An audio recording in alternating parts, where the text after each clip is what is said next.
Aphrodité, Anadyomène. C'était un des matins de la vie éternelle. La jeune aube brillait sur le jeune univers. Or, l'esprit vagissait dans l'ombre maternelle. La nature, avec soin le couvrant sous son aile, nourrissait de clarté ses regards entr'ouverts. Okéanos, traînant son manteau dans les brumes, se versait, en rêvant sous l'azur infini. Ses flots joyeux dressaient leurs aigrettes d'écume, si bien qu'on les eût crus couverts des blanches plumes de quelque immense oiseau dont ils pillaient le nid. Les sereines forêts laissent leur chevelure tomber en anneaux verts sur leur sein virginal, et tous les habitants de l'épaisse ramure, avec les vents plaintifs, alternaient un murmure qui vaguement flottait dans l'éther matinal.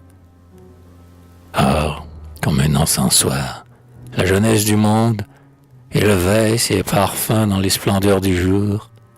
Du haut de l'Orient, Éos, rosée et blonde, épanchait on ne sait quelle senteur profonde, qui n'était que le souffle embaumé de l'amour. L'homme était né déjà. Son âme épanouie flottait comme un lotus dans son éternité. Il ouvrait tout son être aux forces de la vie. Son esprit curieux, sans haine et sans envie, songeait, n'étant vêtu que de sérénité. Calme, il se confiait à la bonté des choses. Il amassait en lui sa méditation. La nature, lassée à varier ses poses, s'abandonnant aux lois de ses métamorphoses, se reposait en lui de la création.